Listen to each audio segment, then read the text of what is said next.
presence. So the topic today is presence. You know, and so everybody talks about being present now, but ignoring the fact that in reality we're all already present, right? Already here, already aware, already conscious. And in fact, the tradition teaches and talks about two things. One, that which is already gained just by being born, human, and that which is yet to be gained. So in Sanskrit that's called praptasya prapti, that which is already gained, praptasya prapti, and that which is yet to be gained is called apraptasya prapti. So this is the most amazing fact, that in trying to be present, presence consciousness already gained, already aware, before we can even have an idea of ourselves, already we are present, right? We're not only present, we are that presence in which everything is present. So in consciousness, already conscious in other words, right? So what can you do to gain that which is already gained? What you discover is any action you take is futile, because it's already yours. And in the case of consciousness, not only is it already ours, already awareness, presence, right? It's already who we are, right? Anything else is not. So that presence, in which everything is present, can we be absent here? Right now? Can I be absent? Can any of us? All that's making us absent, if anything at all, is a thought. The thought is the thought of I. The I thought is taking over an ownership of awareness, takes over ownership of everything, takes ownership of our lives, takes ownership of our thoughts, takes ownership. So it keeps on taking, one thought keeps on taking ownership of everything, making us absent. Taking ownership of ice cream, taking ownership of our likes and dislikes, taking ownership of everything is this I thought, in Western terms called ego, right? And in Sanskrit it's called ahamkar, the I maker, right? Taking ownership of everything. And so taking ownership of this notion of ourselves, this thought of ourselves, we start to embellish that idea, that notion that we have of ourselves, and create this idea of individuality. Now this individuality wasn't there when we were born. It's born out of ignorance. Can you believe it? Right?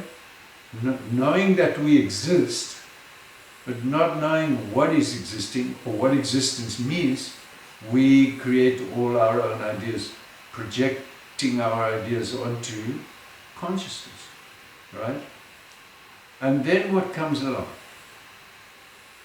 Inevitable. Because the idea that we establish and the notion we create of ourselves has absolutely nothing to do with the creation that we're existing in, the inevitable result happens. Crisis. This I can only get into conflict and crisis. And now where does the crisis end? What we find in this tradition of self-knowledge is wherever the crisis begins, wherever the conflict begins, is exactly where it ends. Right? Because there is no other conflict. There's no conflict in the world, there's no conflict in the universe, there's no conflict in creation. Is there any conflict anywhere? Clouds conflicting each other and getting in fights with each other? sky fighting with the clouds, you know, stars, galactic wars going on with stars crashing into each other and fighting each other and blowing each other up. Nothing. It's all absolutely peaceful. There's only one thing in this whole universe that is not at peace. And that is, well, we just talk about I at the moment with a human being. Humanity is not at peace with itself. And the only time that we do get to be at peace with ourselves is when? Every night in deep sleep. Anybody not peaceful in deep sleep?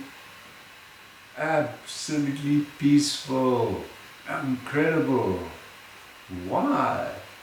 Why is it so peaceful in deep sleep? Because this I thought, the thought of myself, gets suspended. That happens to all of us. In deep sleep, the thought of ourselves suspended. Neither does the murderer know that they're a murderer, queen know that they're a queen, the dictator doesn't know that they're a dictator, the prisoner doesn't know that they're a prisoner. I'm using all just examples, okay? The I getting suspended completely disappears, and we are left with what? Self, the consciousness itself. But because sleep, deep sleep, is a state of total ignorance, we don't know that. We don't know that we're with ourselves. And in deep sleep, everything is in pure potential. The seed of everything in our lives is in that deep sleep state, causal body. We are back with ourselves, back with the causal body, right? Consciousness, awareness, self. Now what happens, so that presence is there constantly, whether the body's sleeping or not. So when the body goes to sleep, I thought disappears and leaves us with that consciousness which is ever present all the time. Only in deep sleep we don't know it, right? In waking state, we know, well, we should know by now, that we are awake, right? But what happens? We fall asleep in a thought. The moment the body wakes up in the morning, the first thing that wakes up with the body is the thought of I. And then what happens? We start dreaming again, of dream happiness, dream completeness, dream thoughts, getting lost in one thought, I. So that I wakes up in the morning and we just fall in love again with that I thought and get lost again. So it sounds crazy, but 8 billion of us, unless we come across this teaching, are lost in a thought, right? And what do I mean, come across this teaching? Because like this teaching is the oldest teaching of mankind, and it's the oldest teaching. Why? Is there anything older than consciousness? Nothing. Consciousness, ever fresh, is timeless, ageless, beginningless, deathless. Consciousness never disappears. Even in deep sleep, we are conscious, but we don't know that we are conscious, which is demonstrated by the fact that when we wake up, we suddenly say, ah, how did you sleep? Oh, I've slept great. How do you know? If you weren't there. And if you actually disappeared completely when you were sleeping, could you remember your life when you woke up in the morning? Can you imagine? Wake up in the morning and everything's completely different. Huh? You know, you don't remember who you are, you don't remember anything. Alright, so we're all lost in this thought, don't worry about it. And of course we have to get lost in the thought, because what else is there to get lost in but a thought? And the whole creation is, you know, waiting for us to get lost in. And getting lost in the whole vastness of creation is one thought, I, getting lost. And then when it gets lost, where are we getting lost? we're getting lost in the thought. So where are we going to find ourselves? Duh. in the same thought that we get lost in, we find the reality of life itself, right? Not a thought, but the one having the thought, the reality itself. Okay, so that presence is what we're talking about. That presence in which, as I said earlier, everything is present, and it is not, that consciousness is not subject to objectification. Everything is objectified in consciousness. You cannot objectify consciousness, right? Consciousness is, in this case, what we are talking about, the subject, you. Okay? And there's a verse in the teachings which says, Anadigata, Abadita Jnana Janakam Sastra, which means in the whole, all the systems of knowledge available, you can only get this knowledge from one system of knowledge, which is the Shastra, which is classical texts, Upanishad, Veda Upanishads. And then once you actually get this understanding, this is, so all the other gains in our lives, we have to do something relative to get something. But to be conscious, what do you have to do? Nothing. Already gained, right? Or as I said earlier, Tasya Prapti, already consciousness is who we are. We don't have to do anything. You can't do anything to be conscious. What are you going to do to be conscious? Try. Try to be, and as I said last week, or the week before, try to be unconscious. Right now. Try. You can't. No. You can deny everything else, right? All the relativity, but you cannot deny the one seeing, experiencing, called in the tradition Anubhav. You can't deny the experience that you are having. It's impossible. But what the problem is, we don't know who the experiencer is, and we also don't know what is being experienced. What is creation? What are we doing here? Who am I? What am I doing here? How did I get here in the first place? You know, did we have an actual choice in the matter? Did they come along with a sales brochure and say to you, now, which type of body would you like? Cockroach, whale, human being? They bring you all the different examples in the showroom of creation. No, you come here as a human being, lucky. Imagine coming as a cockroach. I wouldn't mind for a while, but prefer human being, right? So present already conscious, right? That's why in anthropology the human being is called Homo sapiens. Sapiens. That word is repeated twice. Homo sapiens, sapiens. So Homo sapiens, conscious of consciousness, right? Upstanding, upright, thinking human being. We wouldn't say so a lot of the time, right? That we are upstanding and thinking, conscious human beings. No. Why? Because all of us get lost in a thought. Until when?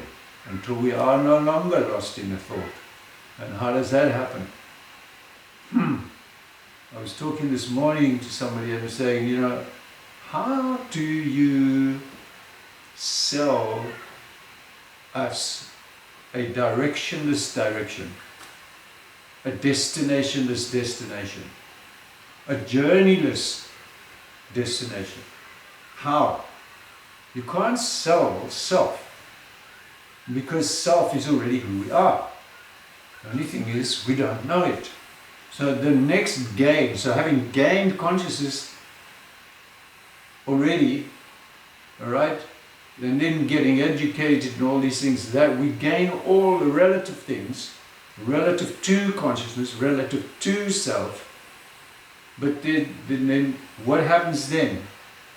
Thinking, taking those all ideas and notions and positions and all the things to be who we are, inevitable crisis comes along. So what I was saying just now about how do you sell somebody a destinationless destination when it's already themselves? A journeyless journey, because self-consciousness is already who you are. You can't do anything. To get there, trying denies you are already that. So how do you get there? It's the ultimate catch-22, right? So what happens is, how do you solve that? You create a feeling of lack, a feeling of conflict in the person, okay? And that's what life does automatically, right? Getting a feeling of crisis, conflict, thinking I'm missing out, FOMO. Right? You get this feeling that you are not complete, and this feeling of incompleteness, what we don't realize is happening in the presence of absolute completeness, consciousness. So already born complete, already whole and complete.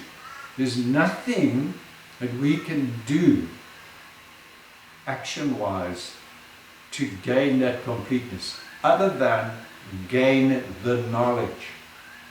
So that's why I said, anadigata, abadita, jana janakam sastram. So the only way you can gain the knowledge is through sastra, through the text, through the teachings. And it's always been that way, and this has been going on timelessly, generation after generation, through the ocean of time. This teaching of the self has been available. Unfortunately, as I said before, we got lost in taboo, lost in orthodoxy, and so this teaching has now been revived by the Indian modernists, right? They've translated it into English, so you don't have to know Sanskrit. You don't have to. What Sanskrit is going to tell you about yourself? I. Anything? Any language is good enough. There's only one word that's needed to be understood, and that's the word I. Other words, what? All depend on what? In the English language, in the English dictionary, which is the most important word, which qualifies every other word. I. Right? Using any other word, I is the most important. So first of all, one needs to understand the meaning of the word I. Anybody know what it means? Using it in every second sentence. Everybody has their own idea of I, right? Which, because it governs and determines our idea of ourselves. So now if you put the word, when you go to school, you get the word cat, C-A-T, and then you get the equals picture of a cat, right? Apple equals picture of an apple. When it comes to the word I equals question mark, right? Or I equals, you can put everybody in the human race in that, equals what? Everybody, right? So what does it mean? It means that I, the word I, is the first name of address, the first name of the whole human race, right?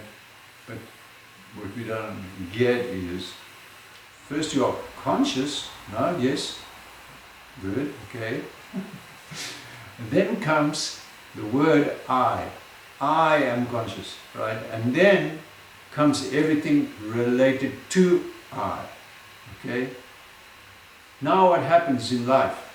You go along, create a nice notion of yourself as somebody, individual, and then what happens? Conflict, crisis after crisis, non-stop crisis. This I keeps on going through crisis. And what is this I doing? All it's trying to do is resolve each crisis for us, the ego, the mind, right? And so the first thing that one has to understand about oneself is the mind. And so the Upanishads have shone a huge spotlight on the inner workings and mind of one thing, you, the human being, right? So understanding this mind, how do we start to understand this mind? The ego just takes ownership of, as I said earlier, takes ownership of everything. We're trying to resolve everything for us. So having a thought about anything, the ego's job is to resolve that thought for us.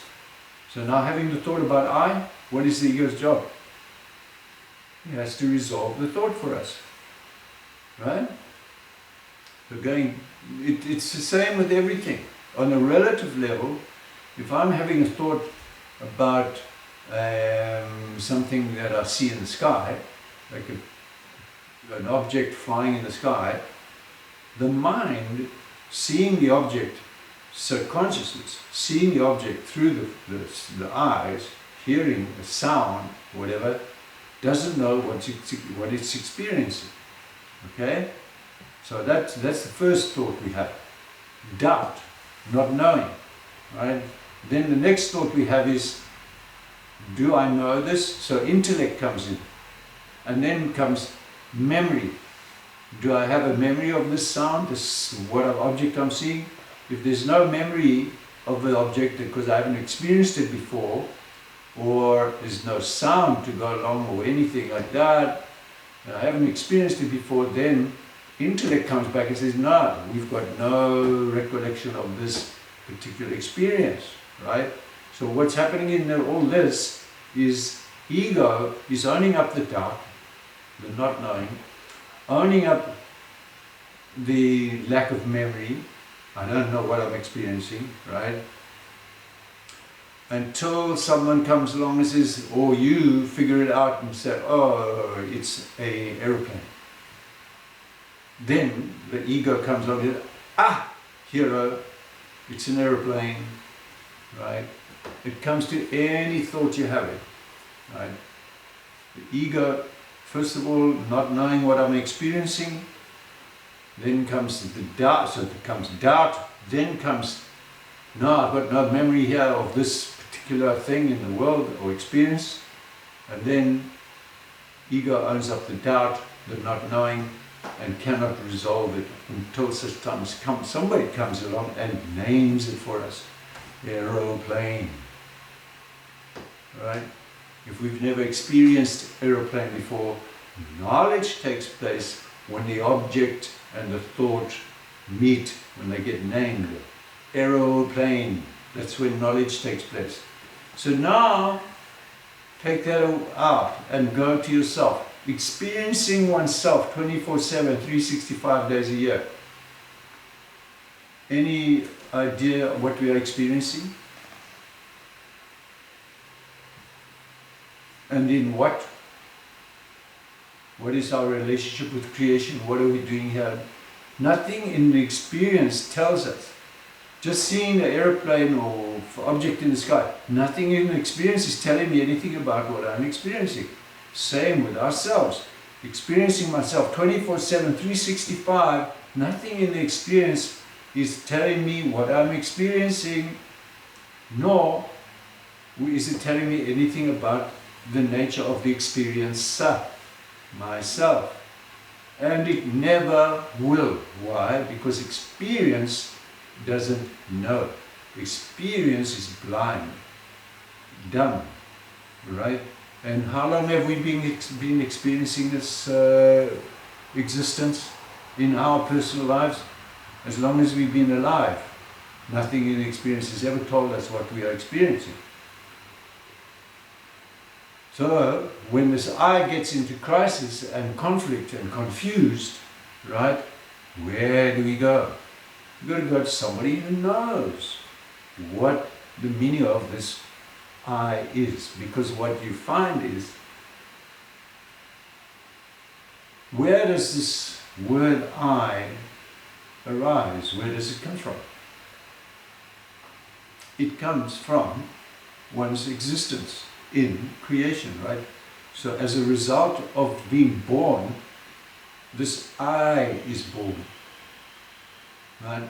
I exist, right? But I don't know what is existing. I don't know what this body is. I don't know anything, okay? And so what happens is everything else we know gets challenged, right? When we take it to be ourselves, when we take all our possessions, our objects, our names, our everything to be who we are, the whole thing is that life challenges us because it can never be who we are.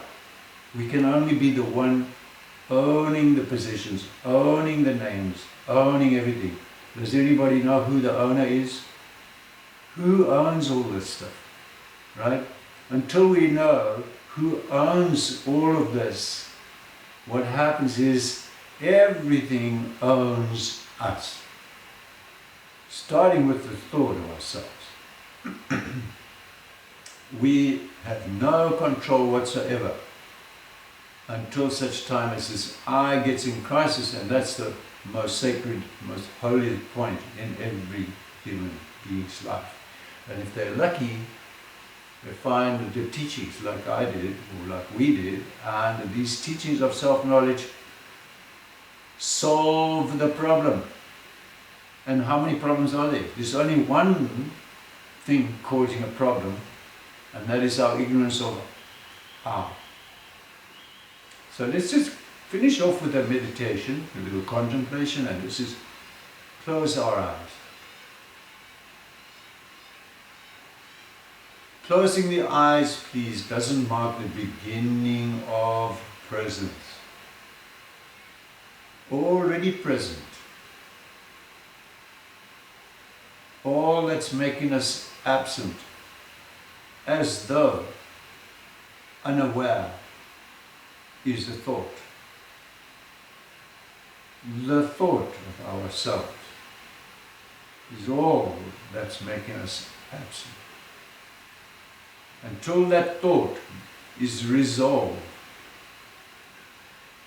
we can never be fully present. Because constantly feeling incomplete, we keep looking for completeness in the world, in everything. All the time taking our own presence for granted. But just closing the eyes, what do I have to do to be present? Closing the eyes doesn't mark the beginning of meditation or consciousness. Closing the eyes just brings you back to the body. Already conscious, already present,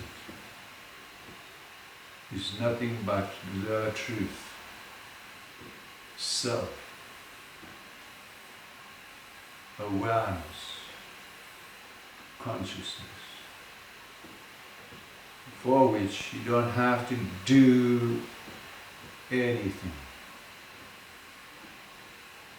Not even lift a finger. Thinking we have to get rid of all our thoughts. What would we do without thoughts? Without ideas? How would we ever function? Thoughts are not the problem. The only thing making us ignorant, absent, is ourselves. Not knowing. Ignorance creates the distance between us and ourselves. There is no distance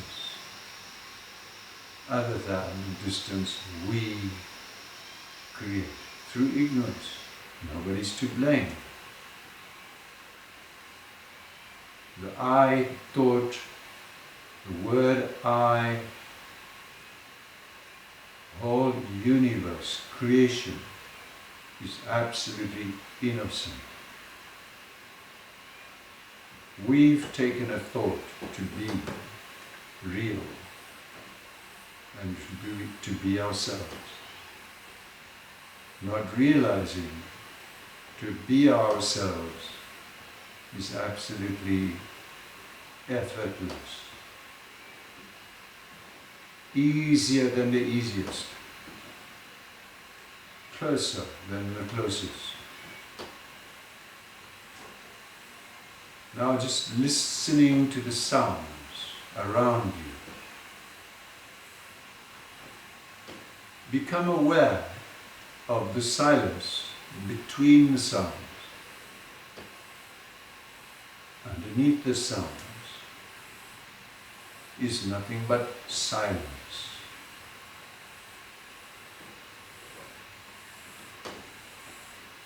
We don't have to wait to be conscious. We don't have to wait for silence. The sounds come and automatically disappear, leaving only silence. No sound can ever outlast or overwhelm silence. Ever present, timeless, ageless. Silence remains undisturbed by any of the sounds happening in it. In the same way, we have to wait for a thought to appear. But we don't have to wait for consciousness already present. No thought can ever overwhelm or disturb consciousness in which it appears. Getting lost in thought, lost in the idea, surfing the thought, entertaining the thought. The one entertaining the thought gets lost in the idea associated with the thought. Having a weakness for what the thought contains, one gets lost in the idea. Then, becoming overwhelmed, we blame the thought, we blame the object.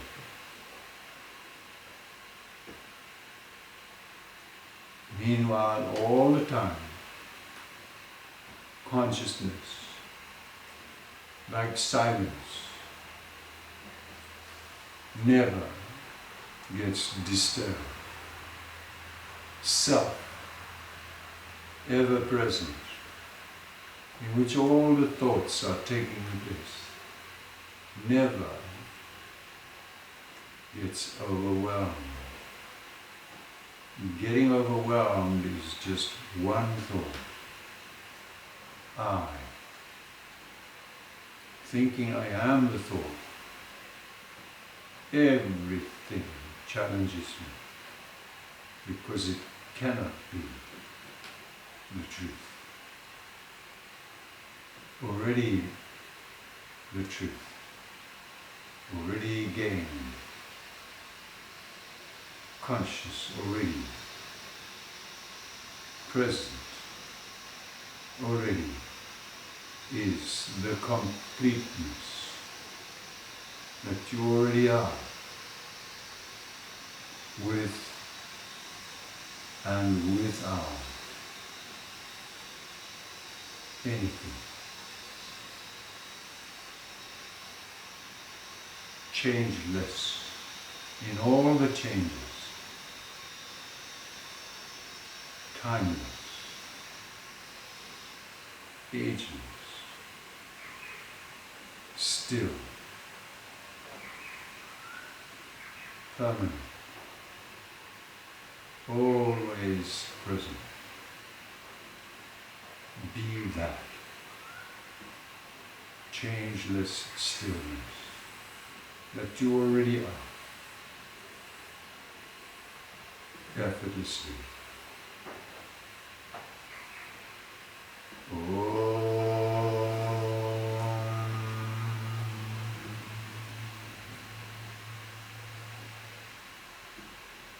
Shanti,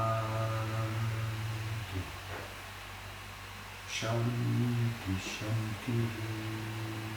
There is nothing but peace. Nothing but peace. Stillness. Nothing but bliss. Awareness.